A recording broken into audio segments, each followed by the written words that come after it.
Yes. That's able to. Good evening and welcome to Corero, where Nigerians' pressing political conversation are brought to the fore. I am Godwin Sunday. Rivers State has once again returned to the center of national political attention.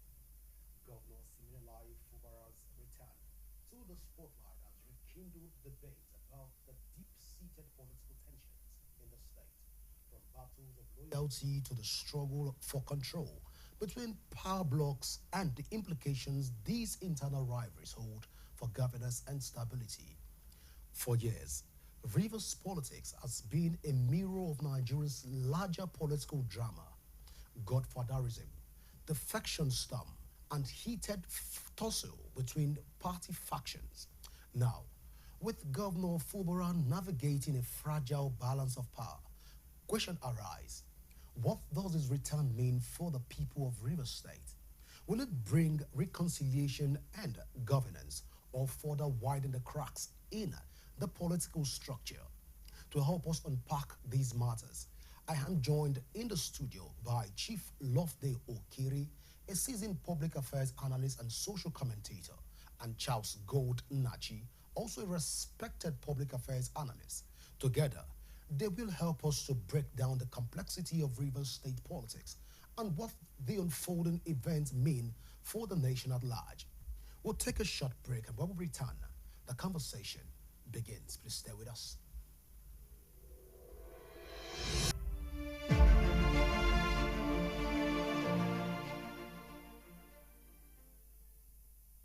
All right, welcome back.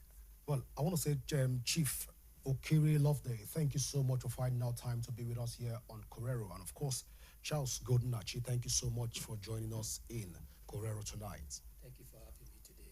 Well, gentlemen, it's going to be a very long conversation, but let's begin with you, Chief Loveday Okiri. What is the state currently? What is the true situation of things in River State as it stands right now with the return of Governor Siminalayi Fubara?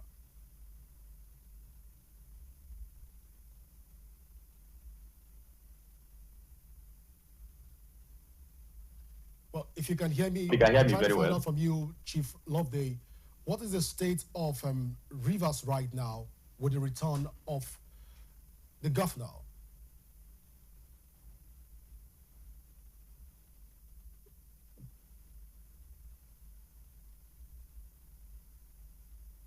Well, of September 2025, when the emergency rule was lifted by the President of Federal Republic of Nigeria, President Bola Ahmed Tinubu, I would describe the state as that of happy mood because it's a situation where nobody prayed for, where nobody was better off than the usual democratic regime.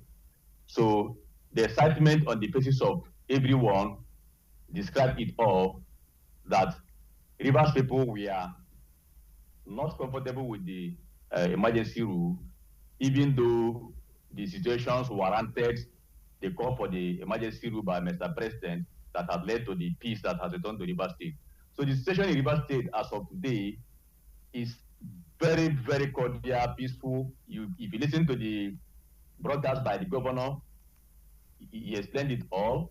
If you also listen to the speech by the Minister of FCT, he also acknowledged that there is peace in River State. And we, the citizens of River State, have also seen that there is peace. The members of State House of Assembly have already sat on a day after the emergency rule was lifted, and we've not seen anything that suggests that nobody is happy with the current situation. We are all happy. River people are happy that at least for now, even though we land in a very hard way, everybody is happy that we have returned back to status quo of the normal democratic regime. All right, we we understand that the state assembly was the first to even have their own sitting. We're yet to hear from the governor and some of the policies that he's going to be dishing out. But from the look of things, do you think at this point in time that Governor Fubara will want to succumb to resubmit another list to the state House of Assembly? Of course, definitely. The emergency rule abolished a lot of political appointees in the state. In fact, the judgment of Supreme Court nullified every action taken by the governor uh, before that warranted the state of emergency. The Supreme Court said there was no government in Rivers State.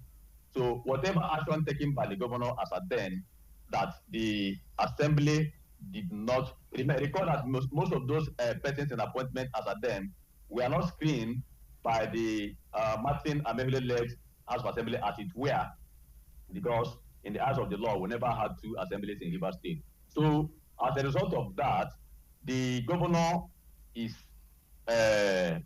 is meant by law to submit names of commissioner nominees to State House of Assembly for screening. And I'm sure that was why the assembly, in their wisdom, was very quick to remind the governor to do that so that they can hit the ground running, because 6 months out of a democratic government of a particular regime is too much for any government to lose. So they need to hit the ground running to see whether they can be able to meet up certain areas that the state have lost. Actually, if you go to River State, a lot of projects that we are supposed to have been completed by now are still there. The ring road, that is a capital project of Governor Sempobara, has been stopped. So all these things put together are things that are expected for the governor to do, including, and he cannot do some of these things without putting in his cabinet. So that is why there is need for the governor to actually, submit names of commissioner nominees for screening, so that government will come back fully in River State. All right, let me come to Charles Golden actually here in the studio. Charles, you saw the crowd that came to welcome the governor. But for a while, for the 6 months, there have been speculation that this crowd were silent. And as such, they were not supporting the governor for the last 6 months. That's why they did come out to speak. But generally, what do you make of the welcome ceremony for Governor Siminalayi Fubara? Well, thank you so much for having me here today. I The think truth that about it the here return of is that Governor both Fubara is Pro Fubara and the is a thing of joy to the people of River State. They have been long waiting for a day like last week,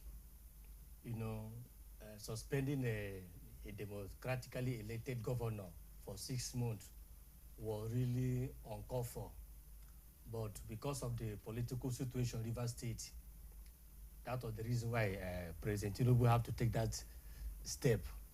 So I think that now the people of River State, they are happy having their democratically elected governor in place in River State, So they are happy. That's why you were able to see such a magnitude of crowd that gathered to welcome him. They came on Thursday, waited for him. When he did not show up, people were like, what is happening? Does it mean that he has a kind of decided not to return back to the government house of River State? But on Friday, to the greatest surprise of everybody, he came when people were not even expecting him. And he showed up. And when he showed up, starting from the airport, there was also a crowd of people that gathered to welcome him. So that shows that is a choice of the Rivers people. Is a choice of the River people. So River people, they're happy. And I expect him, having arrived, let things be put in place. Let him kick the ground running. Let him try to amend faces and move forward, because the Rivers people have been lacking behind under his 6 months suspension. All right, Chief Loveday, let's come back to you at this point. Looking at the situation that is playing out right now, and the whole arrangement has been put on ground, can we say at this point in time that the people of Rivers State will be challenging the Constitution of the Federal Republic of Nigeria in order to get Governor Fubara complete his full 4 years in office? Or how would the people of Rivers State react to this whole situation right now, knowing fully well that they've been deprived of a governorship position for the last 6 months?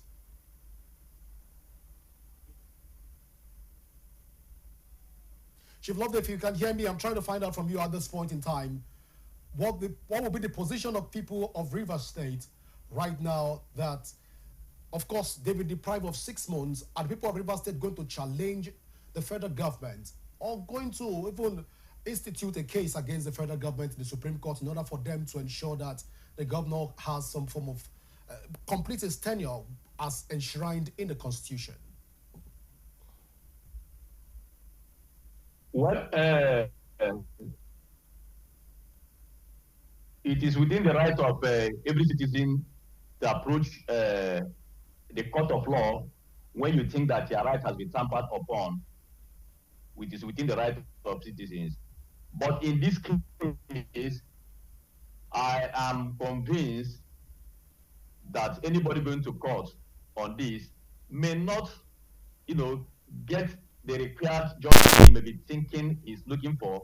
Reason being that whatever action that may have metamorphosed to this state of emergency in Rivers State that was declared by the president on March 18, 2025, was as a result of the declaration and judgment of the Supreme Court.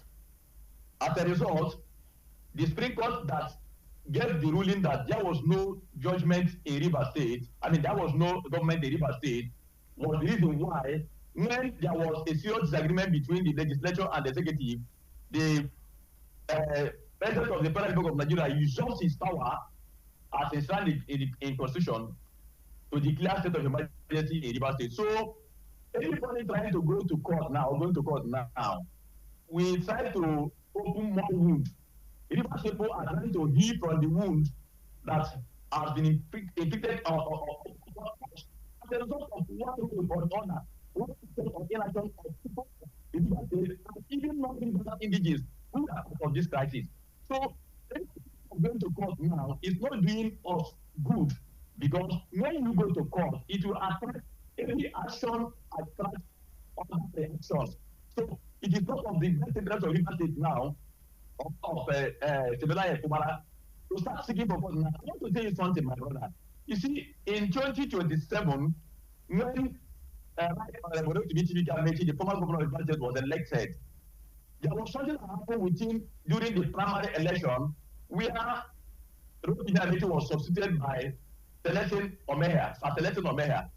Now, Rotimi approached the court. When he got justice, he months his administration, so that's of Omeha. He took advantage of he was able to run Rivers State very, very well in the rest of the remaining 3 years and 8 months or thereabouts before he got himself re-elected into power. So for me, 6 months is much for somebody's government, but everybody approaching the court at this point in time is not helping Rivers State. Well, Chief Loveday, just before I let you go on that conversation, prior to this time, it is believed that this whole conflict in Rivers State was allegedly instituted by 2 principal bodies. Some people will say that the FCT minister was allegedly involved in all of this because it was a battle between the father and son in Rivers State. As it stands right now, can we say that the FCT minister, the person of Nyesom Wike, has, by extension, won in all of these rifts and conflict that has played out in Rivers State so far?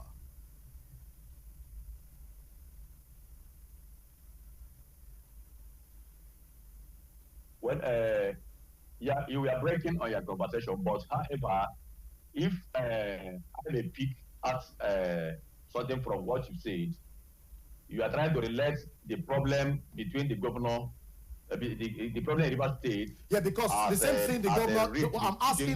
I'm asking this because the same thing the governor refused to do between the FCT. The same thing the governor refused to do prior to when all of this conflict started between the House of Assembly. The governor refused to present his budget. The governor refused to present the commissioners even in Rivers State. Right now, we're seeing the same thing playing out right now. The first thing the House of Assembly is doing is to tell the governor to represent the commissioners, special advisors, and other key officials.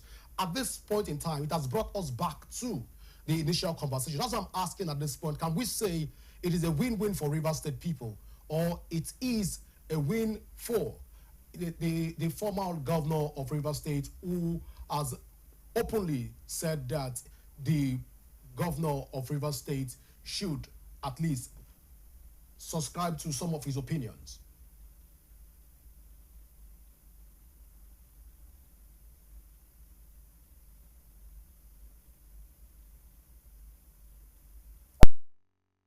Yeah, please, Chief Loveday. Hello? Yes, loud and clear. We can hear you loud and clear. Okay. So I will describe the whole situation as a situation where nobody won, but the Rivers people lost. Rivers people lost because the progress Rivers State was supposed to make within this 6 months period, we didn't make it. We didn't see any progress within these 6 months.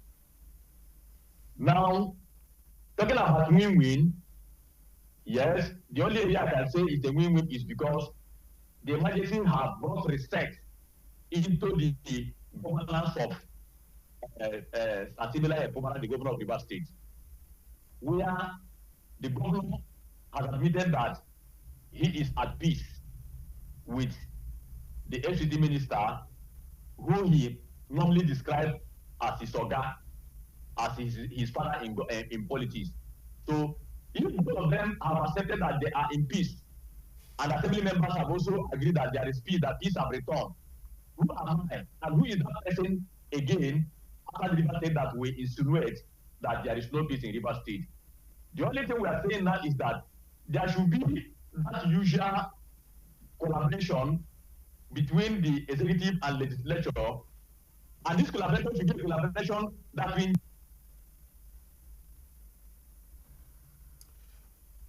Well, Chief Loveday, we're struggling to get you talk to us in that regard. Chief Loveday, we're trying to get you talk to us, but your network is a bit finicky. Let's return back to you, Charles Goldenach. You want to quickly react to? We'll come back to Chief. We'll come back to you on this issue. Can you hear me now? Yeah, we can hear you now, Chief. You want to go ahead, please? Okay. So what I'm trying to say is that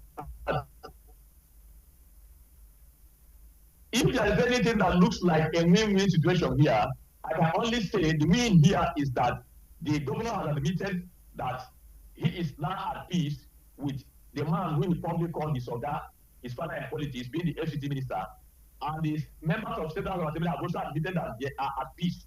Therefore, if they have admitted that they are at peace, I don't think that any other person outside the corridors of power in River State can convince me or convince any other person that there is no peace in River State. But the peace I'm praying for should be that which will engender peace, progress, unity, and development of River State.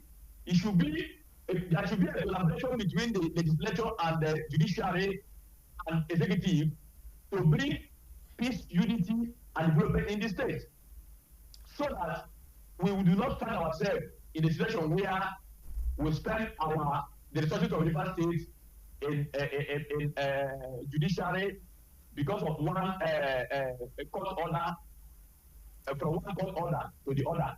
So what I'm saying here is that anybody who is thinking of trying to challenge the emergency rule should just hold on for now, because we are placed in making sure that these gladiators have come to round table to say they are at peace. All right. Therefore, Chief Loveday, we have won in terms of returning peace, but in terms of governance within the 6 year MS period, Rivers people lost. Rivers State lost. Nobody won. It was a complete loss for Rivers State. All right, we'll come back to you, Chief Loveday. Let me get to Charles Goldenach here in the studio. You want to quickly react to this whole situation and scenario that played out in Rivers State? Well, seriously, it's quite unfortunate that Fubara and Wike allowed what happened in Rivers State to happen. If you can agree with me, within these 6 months, there have not been any form of governance. So the people that have lost are Rivers people. 6 months down the line, no development. There's no any form of infrastructure that can say that this is what the man that was asked, the administrator. There's nothing we can say that this was what he put on ground, except that we can say that there was a kind of peace restored. Apart from that, no infrastructure. That's why we say that when two elephants fight, the grass suffer. So Rivers people, they are the ones that have suffered it. This 6 months, no development in Rivers State. No development. So Rivers people, they are the ones that have lost. So having said that, it's also quite unfortunate that people always wait until they fall or make mistake before they will start to, learn in a hard way. Fubara have learned his lesson in a hard way. Fubara, he has learned his lesson in a hard way. He has learned his lesson in a hard way. And I believe that now he has learned his lesson. He is now more humble than before. Because nobody is more humble than a man who have made mistake in the past. So I think that Fubara have learned his mistake. And from what he have learned, I believe that he's going to kick the ground running. And he will try to avoid any form of mistake that will ever come within the remaining days of his tenure. He will do all his best to avoid any form of mistake that will ever come from any angle. Now, you said that the House of Assembly has already sent a message to the governor, even when he have not resumed office. That to tell you that there was something that was an issue. That thing is what is he working on. Say, return back, represent your commissioners, nominees, represent the budget. As Supreme Court said that there was no governance in Rivers State. So the assembly have come back and say, represent it. So we have to watch out to see whether this week or next week, if he's going to adhere to the instruction. Was this not the same mandate and the same instruction that was given, allegedly given by the Rivers State House of Assembly?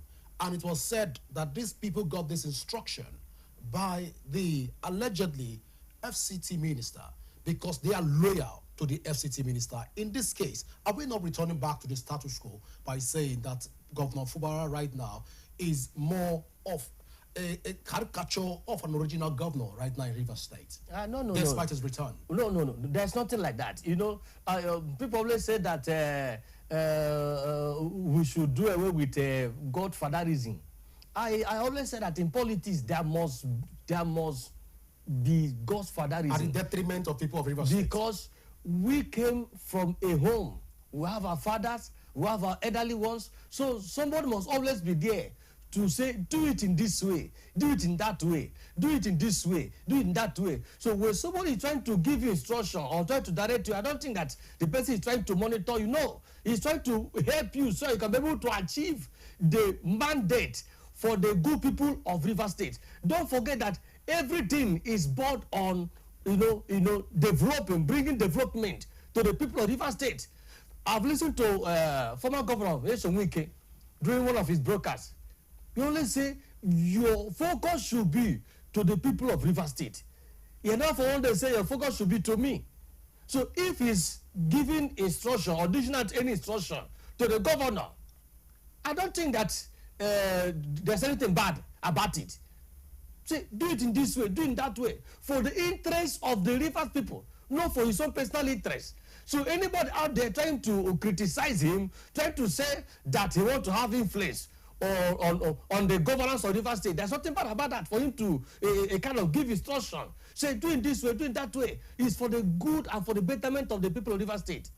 All right, Chief Loveday, let's come back to you. At this point in time, can we say that the people of Rivers State or the Rivers State House of Assembly have the power to sanction and even investigate the sole administrator of Rivers, the former sole administrator, the person of Ibok Etei Bass? Do the House of Assembly of Rivers State have that power? Because we've heard him say that they cannot probe him. And if they want to probe him, they are probing the president and by extension probing the House of Assembly also that ratified his appointment. Does the Rivers State House of Assembly have that capacity to probe?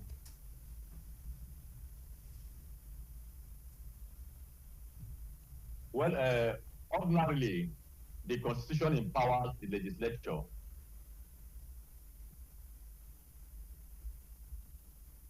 to carry out session, lawmaking, and oversight.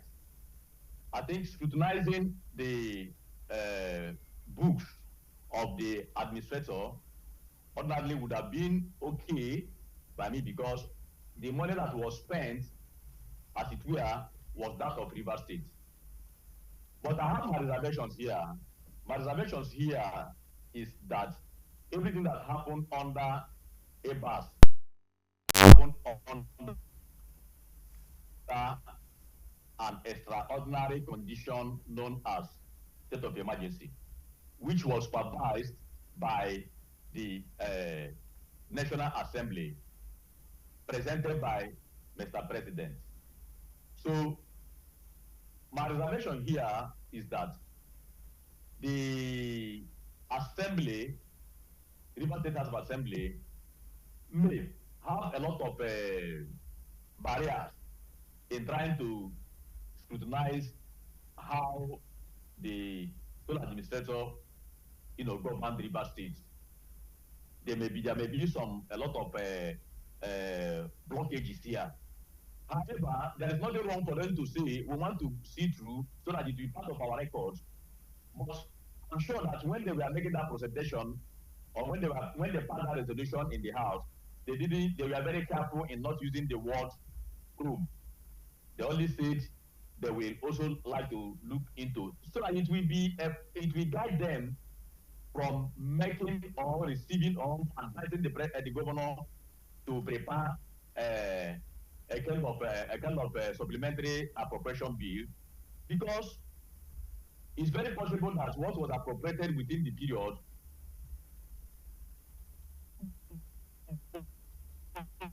have been spent by the sole administrator. So that is the reason why have misappropriated the Rivers Fund. But to look at the state of funds and the position of finances of River State, so that it will be a guide for them to actually, discuss and collaborate with the executive, which is the governor of the River State, the chief executive, to know if there will be need for a supplementary appropriation bill. So what they have done their own job by in the way of resolution and motion in the House. It is now left for the executive to look at such proposal from, because of the state of fund or state of finance of River State, there is need for us to come up with a kind of supplementary appropriation bill so that we can pass it to the Assembly for them to actually look into, for us, so that River State will continue to run. Because whether I like it or not, River State must continue to run, whether emergency or not.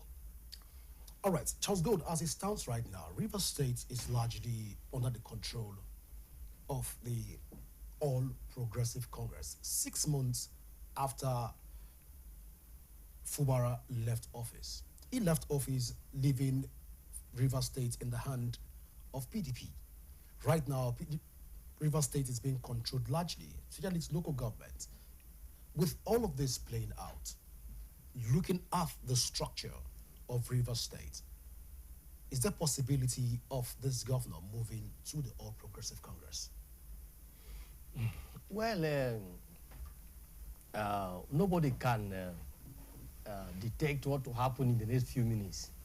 They say in politics, 24 hours is a kind of long journey. 24 hours. That is to say that within 24 hours, something can happen. Someone that was in this party can move within 24 hours, unexpected. So I don't know what could be in the mind of Fubara returning back to office as a governor, or as an elected governor of River State. But there have been a speculation out there that one of the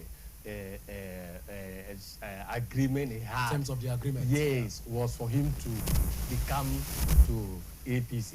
Don't forget that before now, the former governor of Edo State has always said, Adams Oshomole, that once you join APC, your sins are forgiven. maybe as a governor, he may be trying to throw in that direction, in that line, so that his sins will also be forgiven, so that maybe maybe But to run away from. was he really a sinner? Nobody can tell. You know, you will discover the sins of those who are in the office because of immunity that is covering them. So it's after they have stepped or left office, that is when we discover if whether they were sinner or righteous. So once you are still in office, you are still a righteous person. But immediately you step aside from your office, that is when most of the deeds, most of the things you have done during the time of your leadership, that is when you'll be able to discover. People will now be like, wow, so this person was a terrible sinner while he was in office. So for now, I can't say for sure that Governor Fubara of Rivers State is going to decamp to APC. But if he decides to do that, that could be his choice. Because in Nigeria, we have freedom of association, freedom of movement. So if you like, you can jump from one political party to another political party. That is what I call political jumpology. So he can decide to jump to any political party of his choice. Nobody can resist him. Nobody can stop him. You understand me? So he can decide to join any political party of his choice. Maybe he may decide, because based on the feel I'm also hearing, allegedly, that one of the things he was asked to sign is for him not to recontest. So if he want to recontest, there may be a possibility for him to jump ship and enter into APC so that he can be able to kind of have the support of the presidency, you know, have the support of the ruling party. But there will also be a danger. In Rivers State, the two parties are being controlled by His Excellency Nyesom Wike. So if you go to APC, Nyesom Wike is also there. If you come back to PDP, Nyesom Wike is also there. So I don't think the possibility of him joining APC. Maybe he may decide to join ADC. All right, so let's leave that to Fubara to decide. But Chief Loveday, let's get you react to this issue with a lot of activities playing out in Rivers State. Are we seeing the... Yeah, please go ahead. Please go ahead.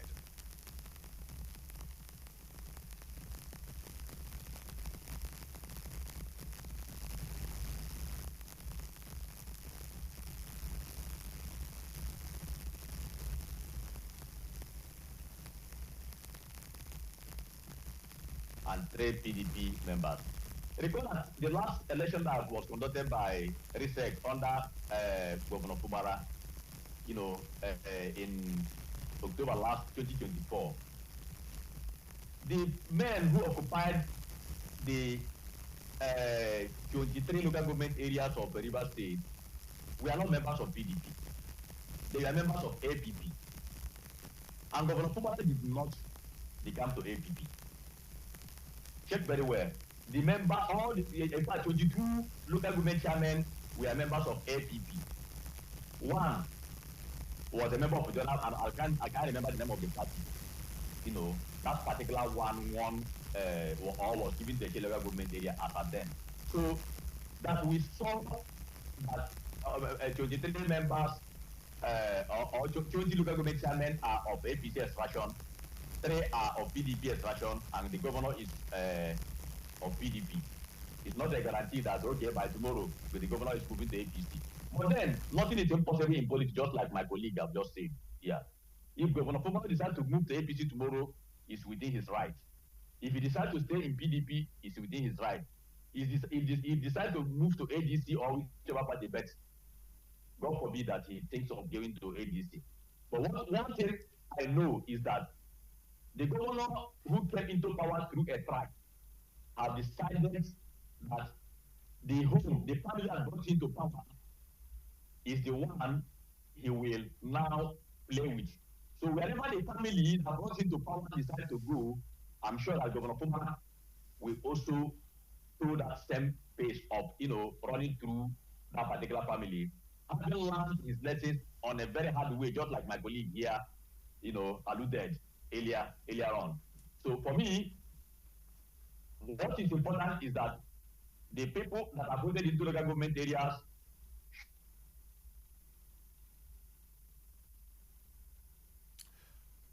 Well, Chief, you've said that God forbid that Fubara goes Fura joined the African Democratic Congress.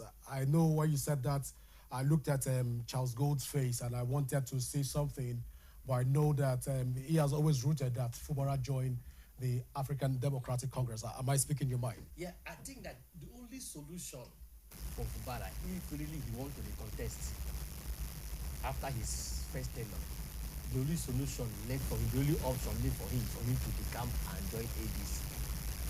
Once he join ADC, he will have a kind of a freedom to the contest for his second tenure. Will his sins alleged sins be forgiven? I don't think, because he did not join APC. It's only when you join So ADC does not when forgive your sins. sins will be forgiven. Okay, ADC does not forgive sins. No. You must pay the ADC price. is not the ruling party Okay. in place. So if you join APC, which is the ruling party, your sins are forgiven. You become a saint. Automatically, in fact, you never seen before. Let's talk about this issue around also speculations that Fubara is too soft to govern a state like Rivers State. That Rivers State need a very strong person to govern them. That's why the likes of Wike, Rotimi Amechi, and the rest of them have been able to control the state. How true is it that Fubara, because of his gesture, is not fit to rule Rivers State? Politics in Rivers State is a strong, is very strong. It's not something that someone that does not have the capacity, will ever dream to become governor. Because in Rivers State, we have the likes of strong men. Don't forget that the Rivers State has what we call people that are giving amnesty. Militant, yes. So looking at the environment, looking at the terrain, you discover that if you are coming out to contest anything in that state, first of all, you must be a strong person. In which, if you are not strong, you can't be able to survive, because there will be so much pressure, so much heat, left, back, left, right, center, and back. So if you don't have that capacity, you can't survive. So, but looking at Fubara, yeah, to be honest, Fubara is a man of peace. But I think that Fubara was misled by, people who did not mean to wear for him. There are people who don't want him to be the governor of the River State. When former Governor Wike bypassed those people to make him the governor. So they were not happy with him. And there's no any way they will want him to succeed. So what would they do is to a kind of put him in a way where he will be in disagreement with his godfather Wike, so that by the end of the day he will lose the seat, and himself was not sensitive enough to discover the game that was being played. Rivers State, you are a governor that those who don't like you. You are a governor that those who say that you are not qualified to be the governor. That yes, Wike felt that you are so soft. Maybe he wants somebody he can manipulate, somebody he can control. And so that's why he just put you there. And then I came behind, started talking to you, started a kind of influencing you for you to rebel against your godfather. That is where he got it wrong. To be honest, if Fubara were loyal, submissive to his godfather Wike, I can assure you that Fubara will do first tenure and second tenure. Which brings me to that point, was Wike submissive to the likes of Amechi? Well, there's no any Wike way. submissive to the likes of, name them, the several governors of Rivers State? Peter Odele. Peter Odele was actively involved during the leadership of Nyesom Wike. In fact, I discovered that there was one edifice, one institution that should be based on hospital, health center, health center that was built and named after the name of his former governor, His Excellency Peter Odele. That is to tell that he was actively involved. If Wike was not loyal to him, he would have, allowed him to be actively involved in his leadership.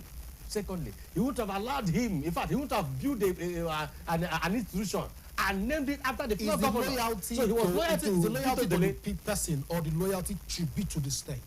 In fact, loyalty should be to the state, not to a person per se. Because you're making it like an institution where we begin to say loyalty should be loyal to a person that brought you into office. Rather, at this point, this has become the bane of Nigerian politics, where we see people loyal to the Godfather, and as such, Godfatherism is going nowhere in Nigeria. There's a quote in the Bible. Yes.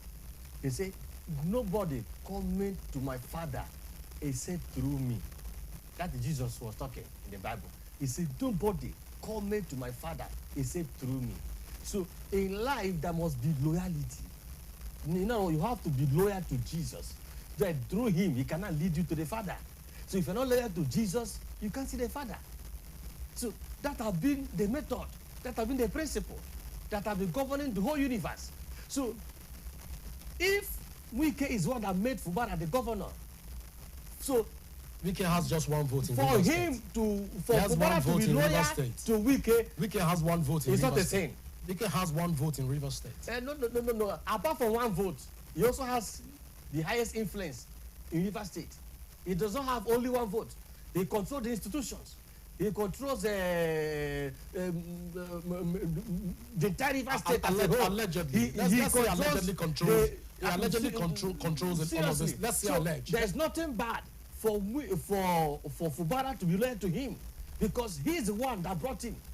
Don't forget that nobody knows who is called Fubara until Wike picked him up. Nobody knows him. He was hidden in the past. So that's why when I saw what was happening, what was playing at the River State, I said, "Child, it was uncalled for." Because Fubara shouldn't even allow anybody to mislead him. Even Fubara, I want to have given anybody a chance to mislead me. Something like that I wanted to play at in Abia State years ago, during the former administration of former governor, His Excellency Okezie Ikpeazu, when some kinsmen came to him to mislead him for him to rebel against his godfather, Chief T.O.G., former governor. He told them, he asked him one question and said, "If you are asked to appoint someone to be the governor of Rivers State from our kindred," Abia State, you mean? Abia State, "will you people choose someone like me? I'll be the most least of the person you people can even think of." That only answer he gave to them, that was what ended it. So His Excellency Okezie Ikpeazu ended up ruling for 8 years, first and second term. Why? Because he was so loyal to the godfather, his godfather, Chief T.O.G. So that's why, except that Labour Party, through current governor Alex Otti, was able to overthrow PDP up to now. His Excellency, former governor of Abia State, T.O.G., will still be the one controlling Abia State. Well, Charles Goodnach here. I have a lot of things to say on this table, but we didn't see that right now. That's time for us to go. I want to say thank you so much for finding out time to be with us here on this table. Thank you so much. I'm always happy to be here. And I also want to say thank you so much to Chief Loveday Okere for finding out time to be with us even here on Curero. Well, this is how far we can go tonight. You can also join the conversation on our various social media handle currently showing on your screen, and you can download the Rapid TV app from your Android and iOS devices to keep track of our broadcast. I am Godwin Sunday. Always remember that peace and unity are the pathways to progress. Do enjoy the rest of your evening. Bye for now.